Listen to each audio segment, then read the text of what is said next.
dapat mengenal pribadimu, biarlah hatiku selalu menghormatimu.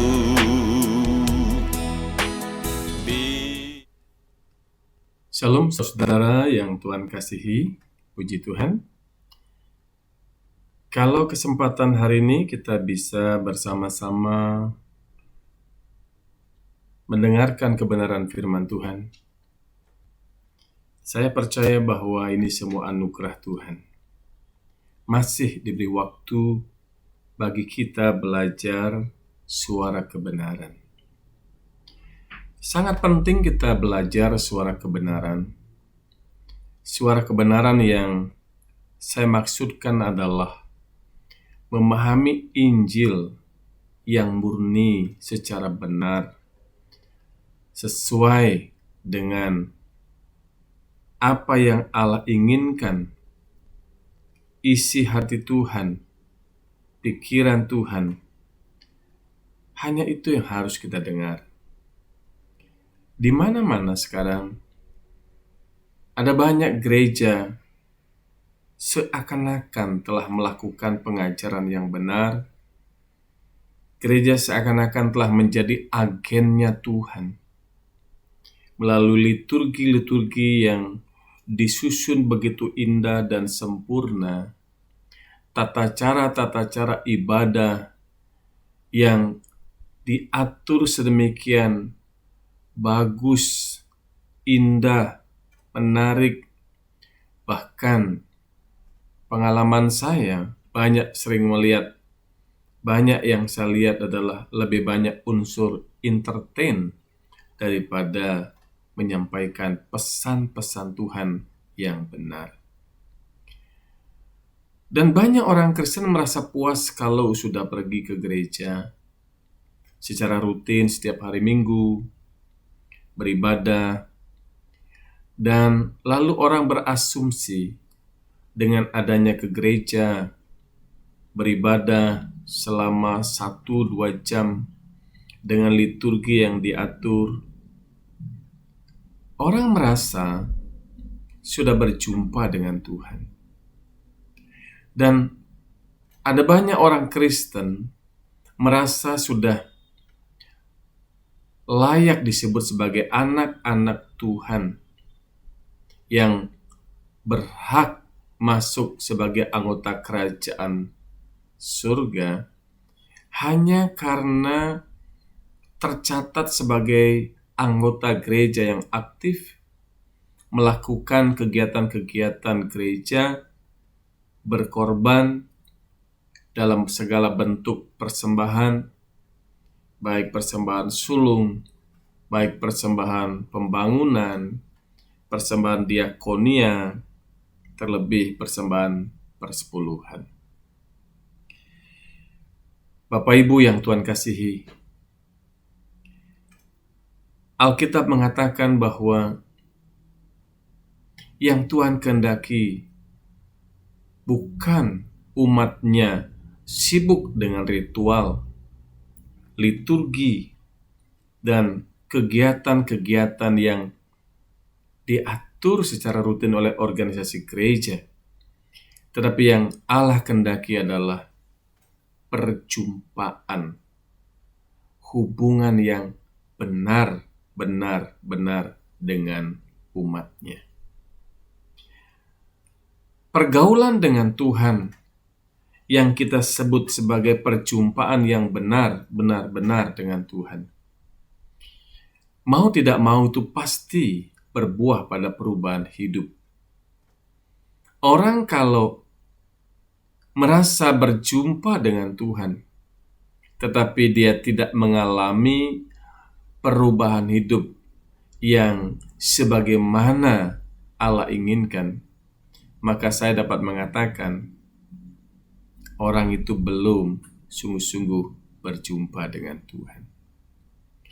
Mungkin saja dia setiap hari Minggu dia pergi ke gereja yang dikonotasikan sebagai rumah Tuhan, tetapi belum tentu dia benar-benar ada di rumah Tuhan.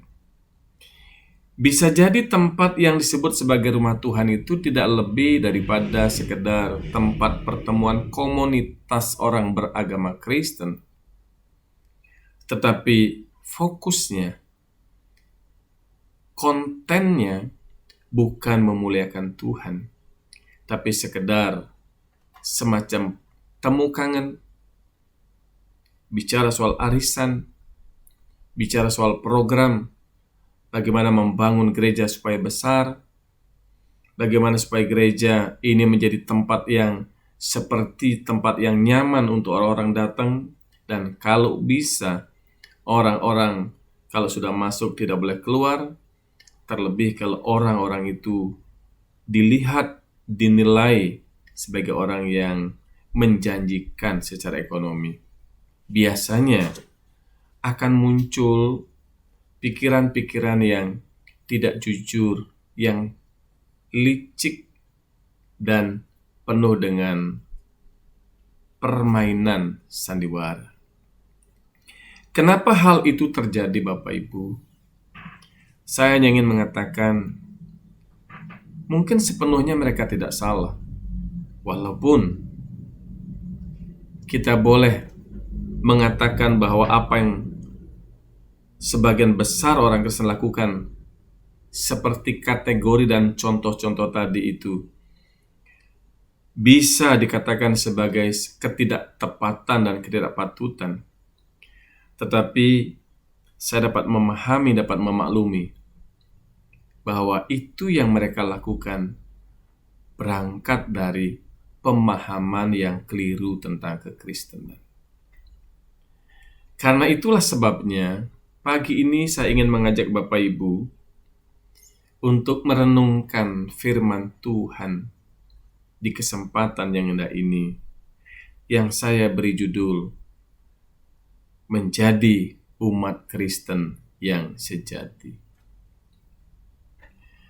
Menjadi umat Kristen yang sejati, standarnya bukan bagaimana seseorang itu secara aktif melakukan kegiatan-kegiatan agama, melakukan rutinitas-rutinitas sebagai sebuah komunitas agama Kristen, yaitu setiap minggu pergi ke gereja dan terlibat di dalam keaktifan pelayanan di gereja. Tentu kekristenan standarnya bukan itu. Kekristenan yang sejati, Bapak Ibu, kekristenan yang benar, kekristenan yang seperti Allah inginkan, standarnya adalah Yesus Kristus. Apa maksudnya Kristen yang sejati standarnya Yesus Kristus? Alkitab mengajarkan kepada kita bahwa seorang pengikut Kristus yang benar adalah seorang yang berjuang, berusaha untuk menghidupi hidup Yesus, meneladani hidup Yesus, menjalankan hidup seperti yang Yesus jalankan. Karena itu, saudara-saudara yang Tuhan kasihi, Yesus berkata kepada murid-muridnya, dan juga termasuk kepada orang banyak, "Akulah jalan, kebenaran, dan hidup." Nah, ayat ini seringkali gagal paham oleh banyak orang Kristen. Ayat ini seringkali dimaknai secara sempit, bahkan kadang-kadang lebih condong kepada pemahaman subjektif. Mengatakan bahwa asal percaya Yesus pasti masuk surga, karena hanya Dia saja adalah jalan kebenaran dan hidup. Asal percaya saja, orang pasti sampai kepada rumah Bapa. Nah, akibat dari pemahaman seperti ini, saudara, lalu orang hidup sembarangan, tidak memperlakukan Tuhan secara patut. tidak hidup sebagaimana yang Allah kehendaki. Karena orang berpikir, asal percaya, pasti selamat. Percaya itu apa? Itu yang mereka tidak pahami. Selamat itu apa? Itu yang mereka tidak pahami. Sedangkan ayat ini berkata, akulah jalan, kebenaran, dan hidup.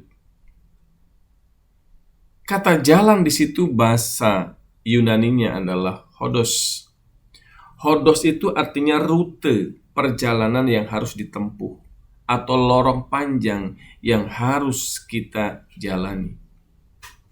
Artinya bahwa menjadi pengikut Yesus bukan sekedar kita percaya secara logika, percaya sebagai hanya sebatas aktivitas nalar, tetapi menjadi pengikut Yesus berarti kita bersedia mengikuti jalan hidup yang Yesus jalani.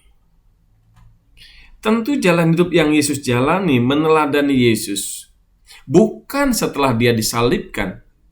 Itu tidak akan pernah mungkin kita bisa tiru, sebab ketika Yesus Kristus, Tuhan junjungan dan Raja kita itu telah bangkit dari kematian, maka dia bukan lagi berkeadaan sebagai manusia dari Nazaret kepada Golgota.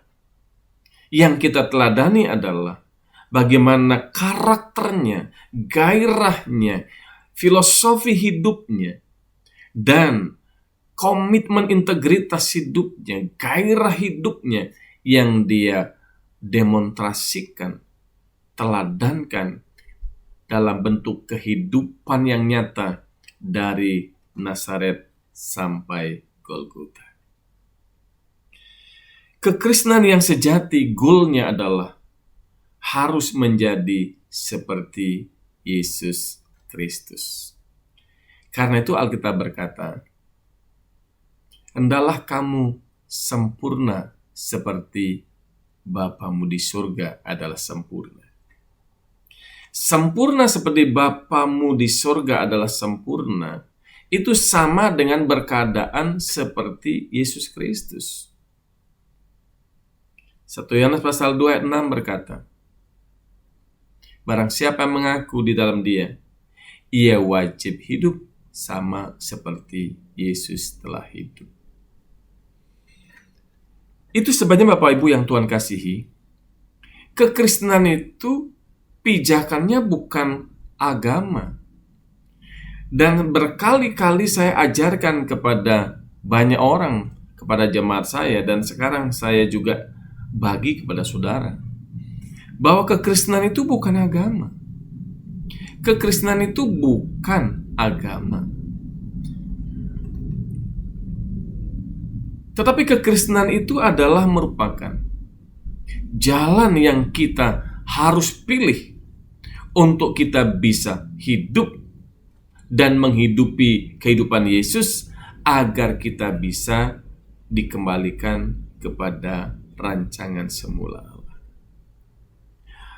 Hidup dalam rancangan Allah semula berarti kita ingin dikembalikan kepada keadaan manusia yang diciptakan pada awalnya oleh Tuhan sebagai gambar dan rupa Allah, sebagai selem dan demuts Tuhan. Tentu Tuhan menciptakan Adam dan Hawa itu sebagai manusia sempurna, yang punya potensi dia tidak gagal, yang punya potensi dia tidak jatuh, yang punya potensi dia bergaul dengan Allah secara ekstrim, yang punya potensi dia hidup terus dalam kualitas pikiran dan perasaan yang Allah miliki. Karena itu Tuhan menciptakan Adam dan Hawa. Rancangannya adalah diciptakan menurut gambar dan rupa Allah.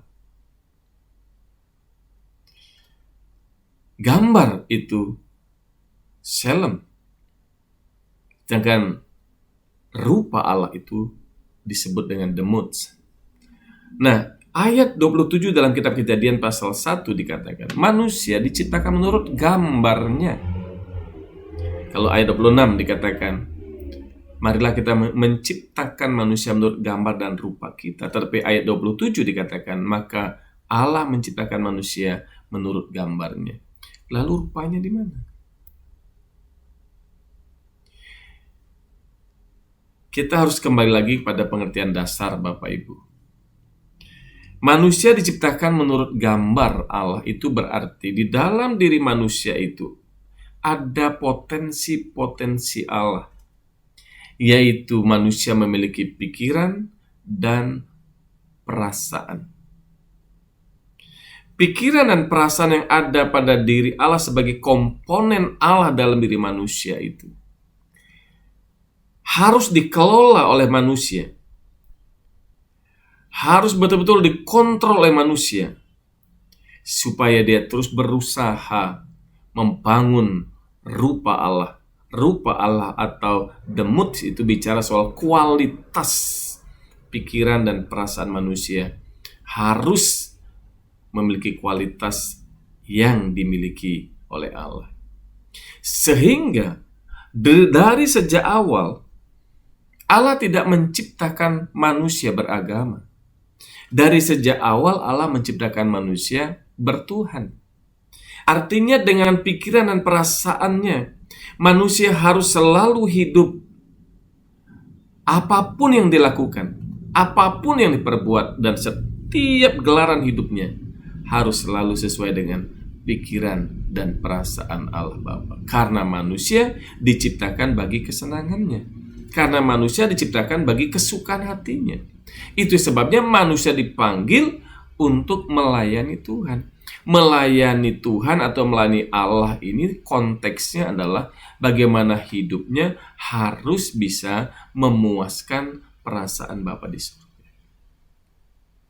Bagaimana bisa menjadi gambar dan rupa Allah, menjadi manusia yang bisa dinikmati oleh Allah, dapat menyenangkan, memuaskan hati Allah, yaitu dengan cara bahwa apapun yang manusia lakukan, apapun yang manusia lakukan dan perbuat sebagai buah dari pikiran perasaannya harus selalu memiliki kualitas pikiran dan perasaan Tuhan, dan itulah yang bisa menyenangkan Tuhan. Tetapi manusia gagal dan jatuh ke dalam dosa. Roma 3 ayat 23 dikatakan, semua orang telah berdosa, kehilangan kemuliaan Allah. Kata kehilangan kemuliaan Allah itu berarti manusia tidak mencapai standar Allah. Bapak Ibu, Yesus datang menyediakan jalan dikembalikannya manusia kepada rancangan semula. Untuk bisa kita menjadi umatnya, anak-anaknya, yang bisa dikembalikan pada rancangan semula, tidak bisa tidak. Dia harus tinggal di dalam Yesus Kristus. Dia harus berada dalam Yesus Kristus sebab tidak ada keselamatan di luar Yesus Kristus.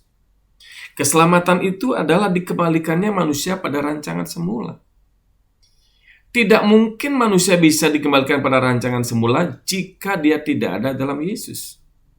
Sebab fasilitas keselamatan itu hanya ada dan disediakan oleh Allah untuk orang-orang yang dipilih, dipanggil, dan mereka yang mengasihi Allahnya.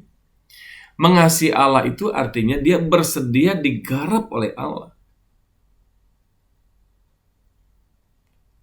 Ada 4 fasilitas keselamatan yang disediakan. Yang pertama adalah salib. Salib berbicara tentang pengorbanan Kristus. Pengorbanan Kristus itu pasti berarti penumpahan darah. Hanya penumpahan darah Yesus sebagai anak domba Allah yang mengangkut dosa seluruh dunia, manusia diperdamaikan. Sehingga sekarang setiap orang yang menerimanya diberikan kuasa untuk menjadi anak-anak Allah. Ada akses untuk menjadi anak-anak Allah. Diberikan kuasa. Kuasa di sini exousia, hak yang istimewa. Hak yang istimewa untuk menjadi anak-anak Allah. Dikembalikannya, memiliki akses, memiliki kesempatan dan potensi untuk dikembalikan kepada rancangan semula. Tidak ada salib, tidak ada perdamaian, tidak ada salib, tidak ada akses manusia bisa kembali dan bisa diperdamaikan dengan Bapa di surga. Karena itu, perdamaian hanya ada di dalam Yesus Kristus sebagai anak domba Allah yang mengangkut dosa dunia.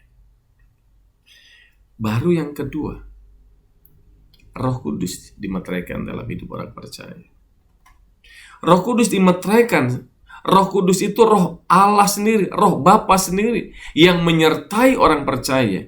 Sebab Bapa tahu bahwa manusia kita adalah darah dan daging. Tidak mungkin kita bisa hidup seperti yang Allah inginkan di dalam kehidupan yang selalu ada di pikiran dan perasaan Allah melawan kuasa kedagingan kita. Tidak mungkin bisa dengan kekuatan kita.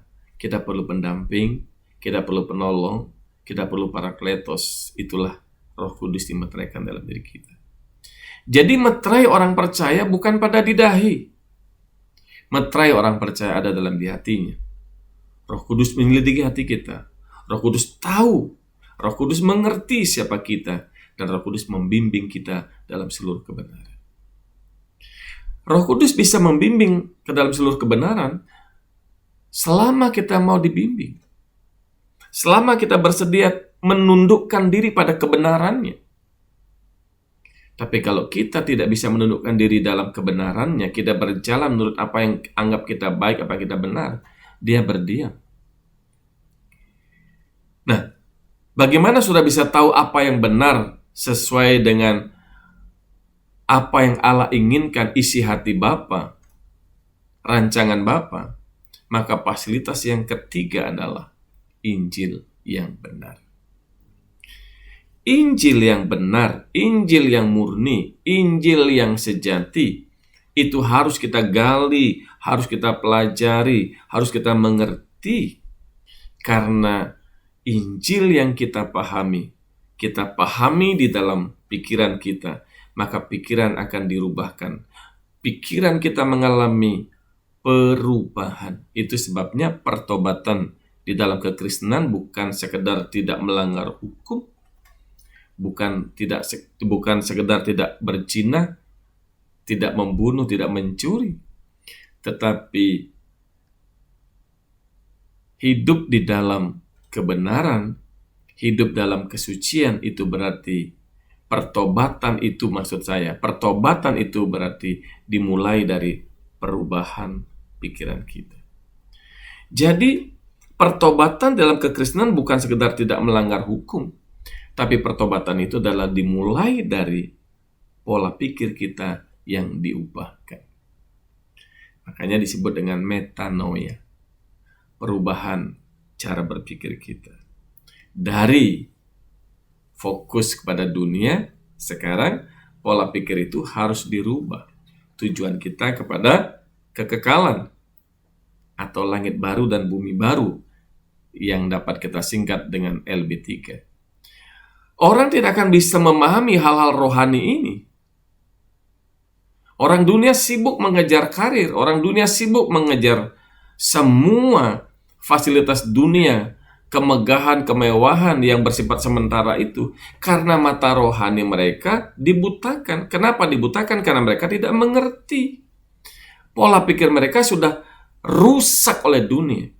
Tapi sekarang Injil datang memberikan suatu kebenaran bahwa dunia ini bukan rumah kita, dunia ini bukan pelabuhan terakhir kita, dunia ini bukan Firdaus, dunia ini bukan rumah kita yang sejati. Injil mengatakan Tuhan menyediakan langit baru dan bumi baru, kekekalan. Dan itu yang membuat pola pikir kita berubah. Itu membuat terjadi metanoia, sehingga kita bisa mengerti untuk bisa sampai kepada langit baru dan bumi baru. Maka kita tidak sekedar beragama, tapi kita harus menjadi orang Kristen yang sejati. Baru fasilitas yang keempat, yaitu penggarapan. Masalah-masalah yang kita alami itu bukan hukuman, dan kita tidak perlu menengking masalah. Biarkan masalah itu Tuhan hadirkan, Tuhan pakai sebagai media menggarap kita menjadi semakin dewasa. Jadi jelas saudara-saudara yang Tuhan kasihi, kekristenan itu adalah jalan yang bisa kita pilih, kita berjuang di dalamnya untuk bisa memiliki filosofi hidup yang Yesus juga jalankan, yaitu makananku ialah melakukan kehendak Bapa dan menyelesaikan pekerjaannya. Yesus sudah menyelesaikan pekerjaannya di atas salib. Bagian kita sekarang adalah menyelesaikan pekerjaan yang Bapa taruh dalam hidup kita, yaitu menggarap manusia batinia kita agar menjadi indah dan ditemukan kehidupan kita memiliki kualifikasi Putra Tunggalnya Yesus Kristus. Nah, hari ini kita mau belajar dari seorang rasul yang menurut saya dialah rasul teladan kita. Rasul yang bisa memberikan contoh dan teladan bagaimana kekristenan itu yang benar, yaitu Rasul Paulus. Tulisannya dalam Filipi pasal 3 ayat 7 sampai ayat lain mengatakan begini.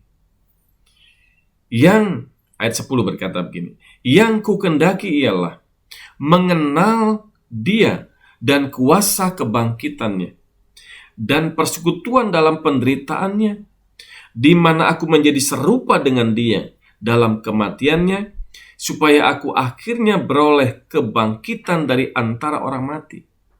Bukan seolah aku telah memperoleh hal ini atau telah sempurna, melainkan aku mengejarnya, kalau aku dapat juga menangkapnya, karena aku pun telah ditangkap oleh Kristus Yesus.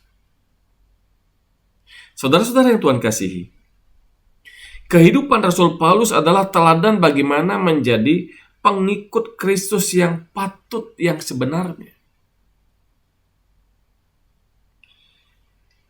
Ayat sebelumnya dia berkata dalam ayat 7-8, beliau berkata, tetapi apa yang dahulu merupakan keuntungan bagiku. Kita tahu Rasul Paulus, jejak rekam hidupnya luar biasa. Dia seorang rabi yang disegani, calon pemimpin masa depan agama Yahudi. Dia belajar dari seorang guru maharabi yang terkenal, yang bernama Gamaliel, yang pada masa itu Gamaliel adalah nama besar, dan setiap orang yang berguru padanya itu pasti kelulusannya atau murid-muridnya juga disegani oleh orang. Rasul Paulus berguru, dia murid daripada Gamaliel. Dia tidak bercacat melakukan hukum Taurat. Gairahnya untuk menjadi penganut agama Yahudi yang luar biasa. Dan dia menjelma sebagai seorang Yahudi, penganut agama Yahudi yang sangat keras,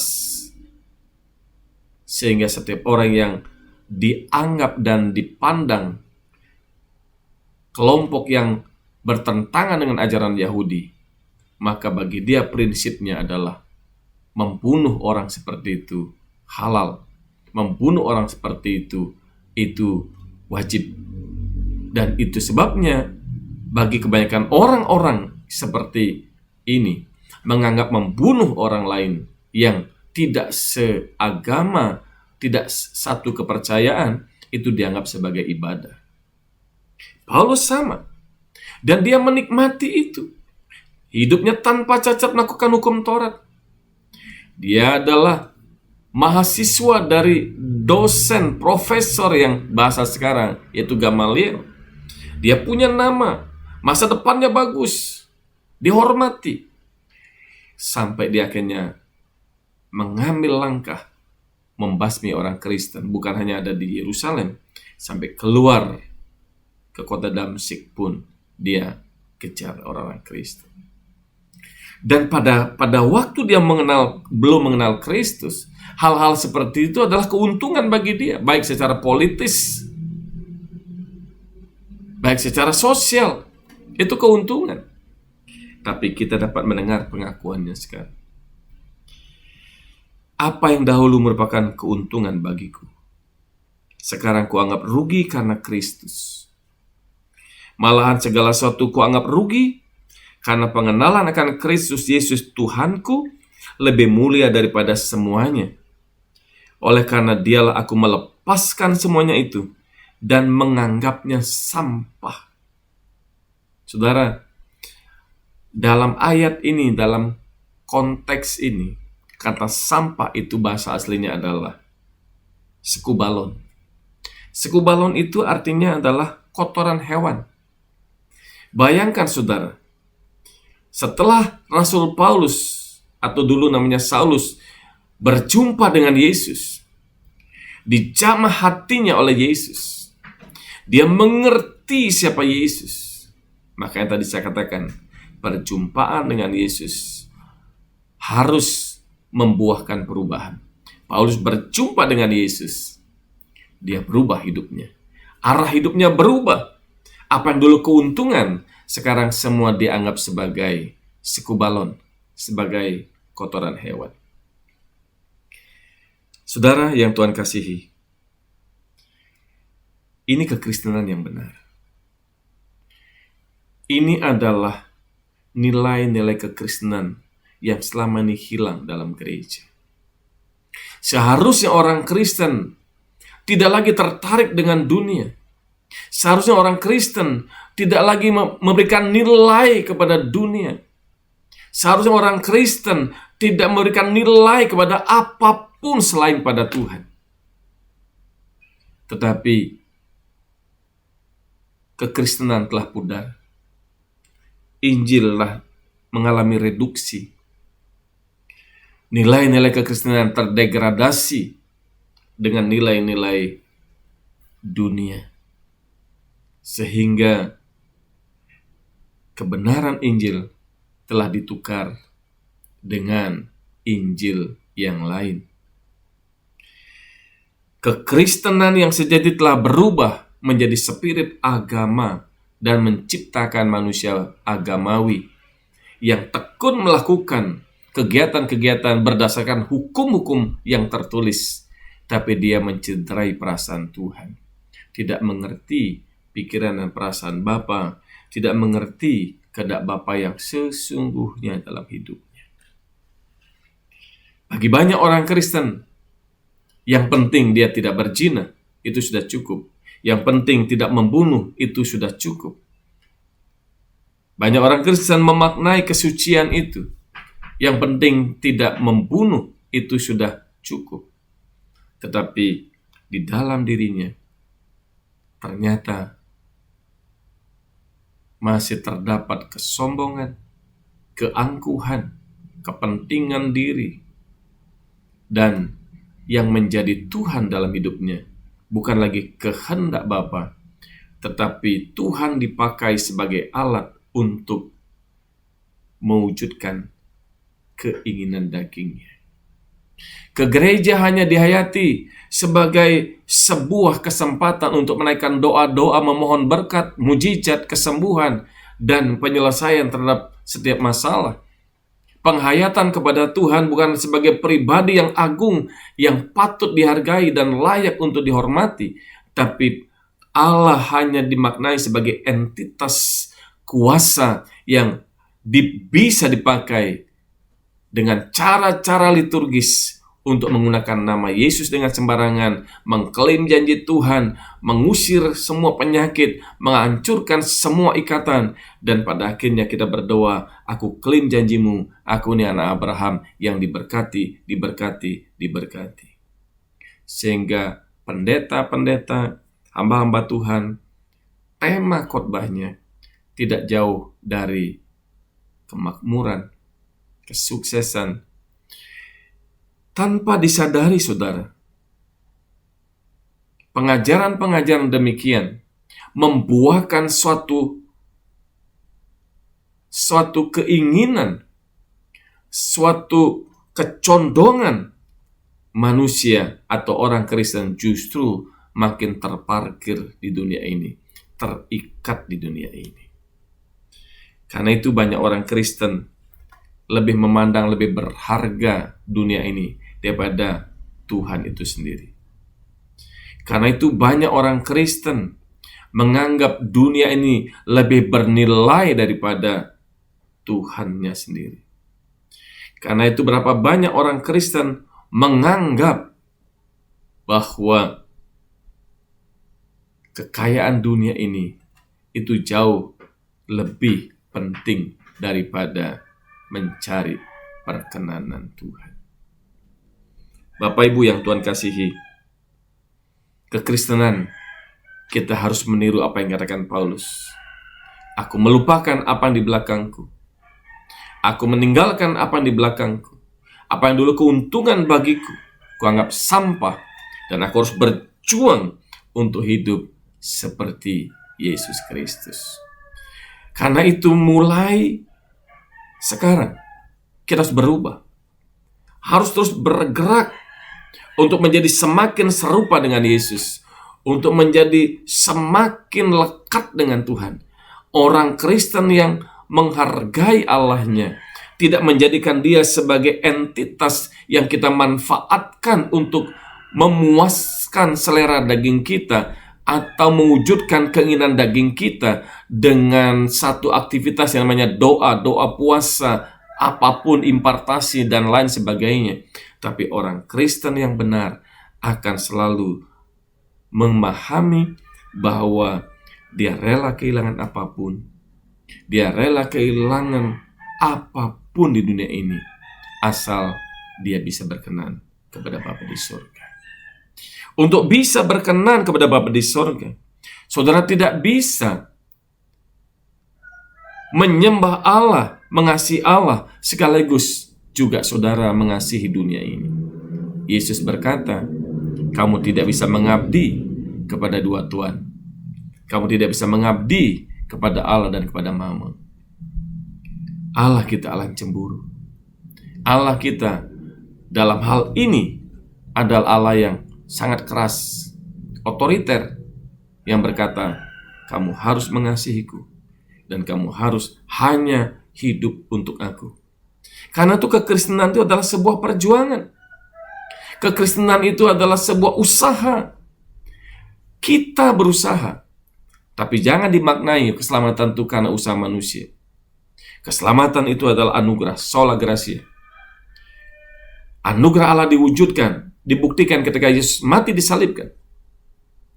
Anugerah Allah dibuktikan ketika dia yang tidak berdosa dijadikan dosa karena kita. Dia mau mati di atas salib bukan karena kita layak untuk hal itu, tapi dia mati karena dia mau di dalam dia disediakan jalan perdamaian. Dan sekarang setelah kita menjadi orang yang percaya kepadanya, bagian kita, Alkitab katakan, adalah kerjakanlah keselamatan. Mengerjakan keselamatan itu berarti kita harus bersedia digarap oleh Tuhan, menanggalkan semua manusia lama kita, menanggalkan semua kesenangan kita, melupakan semua apa yang dulu keuntungan bagi kita, dan berlari-lari untuk supaya kita bisa berkenan kepada Tuhan. Kekristenan yang sejati bukan terletak kepada kegiatan agama, ritual agama. Kekristenan yang sejati adalah ketika kita bersedia mematikan manusia lama kita dan menghidupi hidup Yesus dalam hidup kita. Saudara, ini tidak mudah. Saya tahu ini tidak gampang. Dan saya tahu ini adalah sebuah jalan yang panjang, yang tidak bisa diperoleh dalam waktu 1 bulan, 2 bulan, 1 tahun. Tapi biarlah sepanjang hidup kita, itu bagian dari komitmen kita untuk terus-menerus bersedia, makin hari makin baik, makin hari makin berubah. Karena iman Kristen yang benar itu bukan iman yang pasif, tapi iman yang progresif, yang terus bertumbuh, berkembang, sampai pada akhirnya kita bisa menjadi serupa dengan Yesus. Saudara, saya ingin katakan sekali lagi, kekristenan yang sejati itu adalah kekristenan yang ada harga yang harus kita bayar. Kita harus berubah. Jangan menjalani hidup di atas nilai-nilai yang diletakkan oleh dunia. Jangan jadi Kristen yang mengaku Yesus sebagai Tuhan, tujuan hidup kita, tapi gaya hidup kita masih gaya hidup orang dunia. Mari kita tanggalkan segala sesuatu. Kekristenan bicara soal kesediaan kita mati, mematikan manusia lama kita. Apa artinya mematikan manusia lama? Artinya kita tidak mau menuruti keinginan-keinginan manusia lama kita, tidak bersedia menuruti keinginan-keinginan daging kita yang sudah tercemar oleh dosa, yang pasti membawa kita jauh dari perkenanan kepada Tuhan. Dengan kekuatan manusia itu sulit. Tetapi saudara, teruslah bertumbuh dalam pengenalan firman yang benar, penyerahan yang total kepada Allah, dan keterlibatan Roh Kudus menggarap kita. Saya percaya kita semua akan menjadi serupa dengan Yesus dan sempurna seperti Bapa. Paulus berkata, yang kukendaki adalah mengenal Dia dan kuasa kebangkitannya. Yang kukendaki adalah mengenal Dia dan kuasa kebangkitannya. Saudara, kata mengenal itu dalam teks aslinya adalah ginosko. Mengenal yang lahir atau buah dari pergaulan, dari keintiman. Jadi kalau saudara ingin mengenal Allah, saudara benar-benar ingin mengenal Allah, maka pengenalanmu bukan dibangun di atas teori seorang teolog, apalagi teologi yang nggak jelas.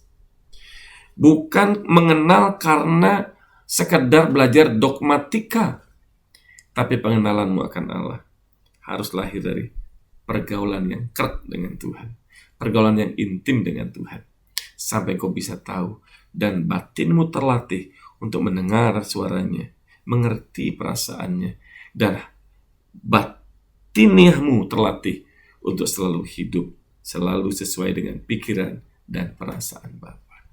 Kesucian bagi orang Kristen itu bukan sekedar tidak berbuat dosa melanggar hukum-hukum moral agama, tetapi kesucian untuk orang Kristen itu berarti hidupnya harus selalu sesuai dengan pikiran dan perasaan Bapa. Sehingga hukum kita bukan lagi hukum yang tertulis, tapi hukum kita adalah Tuhan sendiri. Kekristenan yang sejati, landasannya bukan hukum agama. Kekristenan yang sejati adalah Allah sendiri, itu adalah hukumnya. Selamat berjuang, kiranya Tuhan Yesus memberkati kita. Mari kita berdoa. Bapa di surga, terima kasih buat kebenaran firman-Mu. Kiranya kebenaran firman-Mu pada saat ini boleh menjadi berkat, dan kiranya kebenaran firman-Mu mengubahkan hidup kami. Dan tolong kami Roh Kudus, supaya kami boleh Kau temukan sebagai pribadi yang sungguh-sungguh rindu dan haus untuk mengenal Allah lebih dalam. Bahwa kami, Tuhan, bentuk kami menjadi umat-Mu yang sejati, bukan menurut standar dunia, tapi kami rindu yang Kau temukan sebagai pribadi yang berkenan kepada Tuhan. Terima kasih, berkati semua umat-Mu, jemaat-Mu, GSKI City Blessing di Semarang, hamba-Mu Bapak Gembala Sidang, seluruh staf diberkati oleh Tuhan. Dalam nama Tuhan Yesus Kristus kami berdoa dan bersyukur. Haleluya. Amin. Tuhan berkati saudara. Dan kiranya saya tetap berpesan, jaga kesehatan saudara, ikuti terus protokol kesehatan, dan tetap berjuang menjadi umat Kristen yang sejati. Tuhan memberkati kita. Haleluya. Ku tak mau mencintai apapun selain Engkau, kecuali Engkau, tiada yang ku ingini. Betapa rinduku berkenan padamu, ini hasrat jiwaku, inilah doaku.